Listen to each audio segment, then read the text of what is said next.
आज हम देखते हैं उन दो पैसेंजर्स को ढूंढते ढूंढते इन्हें रात हो जाती है, पर वो लोग अभी तक नहीं मिलते। शियाजू बहुत परेशान हो रही थी क्योंकि आज उसके जॉब का पहला दिन था और उसे समझ नहीं आ रहा था कि वो कंपनी को क्या एक्सप्लेनेशन देती। अब इनके हाथों में तो कुछ नहीं था, इसीलिए लूसी पुलिस में जाने की बात करता है। तभी उसके पास कॉल आता है कि वो दो पैसेंजर्स लौट आए थे। तब जाके शियाजू के जान में जान आती है। शियाजू को इस बात के लिए बुरा लग रहा था कि उसकी वजह से लूसी को घर जाने में देर हो गई थी और उसकी वजह से लूसी को भी भागा दौड़ी करनी पड़ी। पर लूसी के लिए शियाजू का साथ मिलना ही काफी था और शियाजू को प्रोटेक्ट करने में उसे बहुत अच्छा भी लगता था। वैसे ये बात सिर्फ हमें पता थी, लूसी शियाजू से ये नहीं कहता। लूसी की बातें शियाजू को बहुत मैच्योर लगती है और स्वीट भी लगती है, जिस वजह से शियाजू को लग रहा था लूसी को अब बहुत सारी लड़कियां पसंद करेगी। लूसी कहता है क्या फायदा, वो जिस लड़की को पसंद करता है वो लड़की उसे उस नजर से कभी देखती ही नहीं। शियाजू तब लूसी से उस लड़की का नाम जानना चाहती है। फिर लूसी शियाजू की तरफ ऐसे देखता है जिससे शियाजू कहती है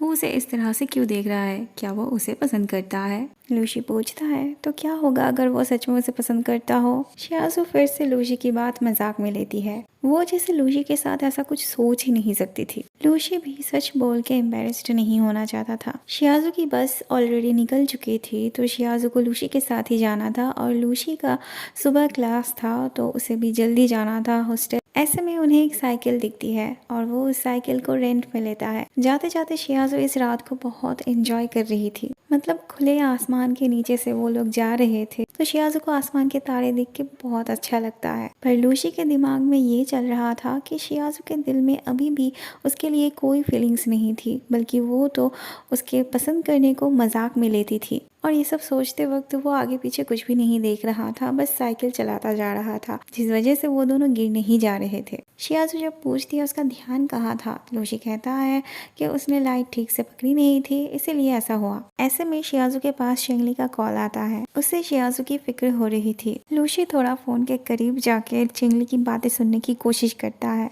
शियाजू अभी तक हॉस्टल नहीं पहुंची थी सुन के चेंगली उसे पिकअप करने आना चाहता है, पर शियाजू बताती है वो उसके फ्रेंड के साथ है तो उसे आने की ज़रूरत नहीं। वो दोनों हॉस्टल पहुंच के देखते हैं चेंगली शियाजू के आने का इंतज़ार कर रहा था। वैसे चेंगली कहता है वो यहाँ से बस गुजर रहा था और उसे आते हुए देखा। शियाजू सही सलामत पहुंच चुकी थी, ये जान के चेंगली भी निश्चिंत होके जाने लगता है। लूसी हर वक्त शियाजू की टांग खींच के बात किया करता था, इसीलिए शियाजू कहती है काश वो भी चेंगली की तरह सॉफ्ट होके बात करता। लूसी को तब इस बात पे गुस्सा आता है कि वो इतने दिनों से शियाजू का इतना साथ दिया, उसकी इतनी सपोर्ट की, इतनी दूर से साइकिल चला के उसे हॉस्टल तक ले आया, वो सब कोई मायने नहीं रखता उसके लिए। चेंगली ने क्या दो मीठी बात बोल दी वही उसके लिए अच्छा हो गया। फिर वो गुस्सा होके चला जाता है। रास्ते में उसकी मुलाकात शेन से हो जाती है। शेन उसे ग्रेजुएशन पार्टी की टिकट देती है। लूसी कहता है उस दिन उसका कोई और काम है तो वो नहीं आ पाएगा। शेन फिर भी उसे टिकट रखने के लिए देती है। लूसी जाने लगता है तो शेन उसे रोक के कहती है उसे पता है वो शियाजू को लाइक करता है, पर उसने अभी तक उसे नहीं बताया। अगर वो उस दिन पार्टी में नहीं आया तो क्या पता वो शियाजू को उसका सीक्रेट बता दे।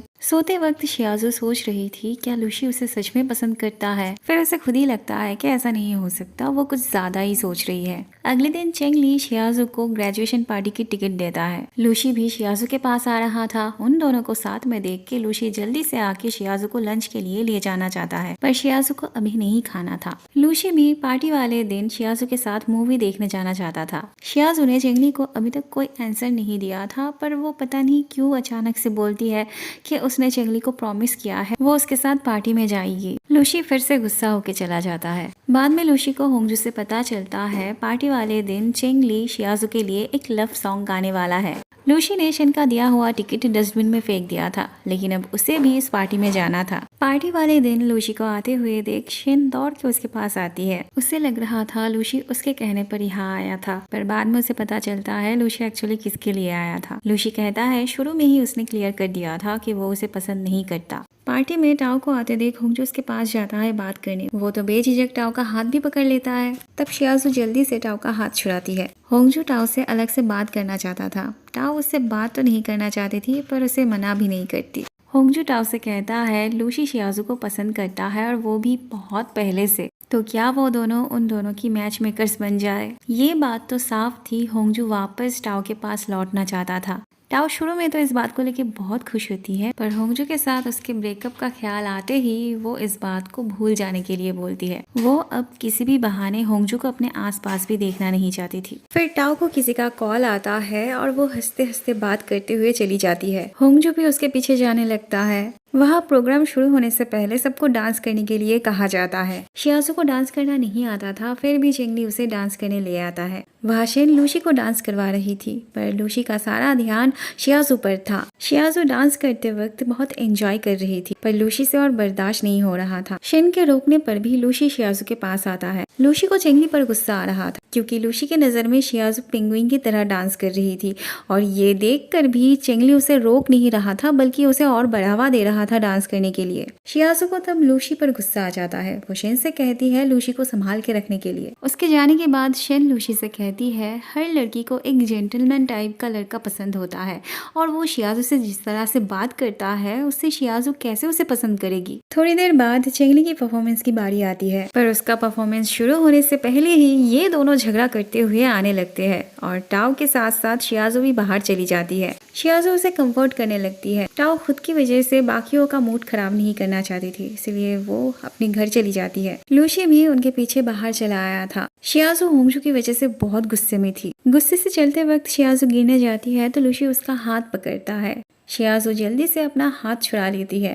लूसी को तब होंगजू की बात याद आ जाती है। उसने कहा था शियाजू का हाथ पकड़ते वक्त अगर वो अपना हाथ छुड़ा लेती है तो उसका कोई चांस नहीं है। लूसी ने सोच लिया था अब चाहे कुछ भी हो जाए उसे शियाजू को सब बता देना है। शेन भी वही कोशिश कर रही थी लूसी को पाने की। लूसी को फिर से बताना पड़ता है वो उसे पसंद नहीं करता, वो शियाजू को पसंद करता है, और फीलिंग्स ज़बरदस्ती लाई नहीं जाती किसी की तरफ। शियाजू सॉरी फील कर रही थी चेंगली के परफॉर्मेंस के वक्त वहाँ पे ना रहने के लिए, पर चेंगली तो उसके लिए ही गाना गा रहा था, तो वो भला कैसे उसके बिना गाना गा देता। पर शायद चेंगली के नसीब में शियाजू को गाना सुनाना लिखा ही नहीं था, क्योंकि बीच में फिर से लूसी आ जाता है। वो शियाजू को वहाँ से भगा के ले जाता है। बहुत हिम्मत करके लूसी जब उसे बताने जाता है तब शियाजू को एक कॉल आता है। लूसी जल्दी से उसके हाथ से फोन छीन के अपने पास रखता है। लूसी शियाजू को कस के पकड़ता है। शियाजू बहुत छुड़ाने की कोशिश करती है अपने आप को, पर लूसी नहीं छोड़ता। वो इसी तरह से शियाजू को अपनी दिल की बात कहता है। शियाजू तब लूसी को धक्का मार के हटाती है। शियाजू उससे कहती है क्या उसका दिमाग खराब हो गया है। शियाजू को लग रहा था लूसी और शेन के बीच कुछ चल रहा है, पर लूसी उसे बताता है ऐसा कुछ भी नहीं था, बल्कि शेन तो बहुत पहले से जानती थी कि वो उसे पसंद करता है। शियाजू लूसी को पागल कह के वहाँ से चली जाती है। अगले दिन लूसी शियाजू का फोन वापस लौटाने के लिए उसके हॉस्टल के सामने उसके बाहर आने का इंतजार कर रहा था, पर शियाजू तो लूसी को देखते ही छुप जाती है और फिर एक ग्रुप के साथ छिप के वहाँ से निकलने की कोशिश करती है, लेकिन लूसी उसे देख ही लेता है। लूसी पहले उसे फॉलो करता है और फिर मौका देख के उसके सामने आता है। लूसी जब शियाजू को उसका फ़ोन देता है तब तो शियाजू फ़ोन लेके ही जा रही थी, पर लूसी उसे रोक के पूछता है क्या उसे कुछ नहीं कहना। शियाजू को थोड़ा वक्त चाहिए था उसकी ऑकवर्डनेस को दूर करने के लिए, या फिर लूसी को सही से कुछ जवाब देने के लिए। लूसी कहता है उसे जितना वक्त चाहिए वो ले सकती है, पर वो ये बात भी जान ले वो तब तक कोशिश करता रहेगा जब तक वो उसे एक्सेप्ट नहीं कर लेती। वहाँ टाओ एक बहुत बड़ा बुके और बहुत सारी स्नैक्स लेके जब रूम में आती है तब उसकी रूममेट सोचती है टाओ का नया बॉयफ्रेंड उसे ये सब दिया होगा। टाओ बताती है वो बुके और स्नैक्स शियाजू के लिए था। स्नैक्स भेजे थे लूसी ने और बुके भेजे थे चेंगली ने। इन्हें भी लगता था लूसी शियाजू के लिए अच्छा था। ऐसे में शियाजू रूम में आके देखती है इतने सारे स्नैक्स थे उनके हाथों में, और वो भी उसका फेवरेट स्नैक्स। लेकिन टाओ जब बताती है वो सब लूसी ने दिया था तब शियाजू रहने देती है। शियाजू को पता चलता है वो बुके चेंगली ने दिया था और उसे दोनों में कोई इंटरेस्ट नहीं था। ये तीनों जब शियाजू से जानना चाहती है कि अगर उसे लूसी और चेंगली में से किसी एक को चुनना हो तो वो किसे चुनेगी, तो शियाजू कहती है दोनों में से किसी को भी नहीं। बाद में शियाजू लूसी को मैसेज करके बोलती है वो उसका लॉन्ग लाइफ दोस्त बन के रहना चाहती है, इसलिए आगे से वो कोई उल्टा सीधा हरकत ना करे। लूसी जब शियाजू का मैसेज देखता है तब उसे शेन की याद आती है। उसने कहा था लड़कियों को जेंटलमैन टाइप का लड़का पसंद होता है, इसलिए लूसी सोचता है शियाजू को पाने के लिए अब उसे चेंगलिंग जैसा बनना पड़ेगा। अगले दिन शियाजू लाइब्रेरी में बैठ के एक पेपर पे आई लाइक यू CL लिख रही होती है। टाओ को पता था कि CL का फुल फॉर्म चेंगलिंग था।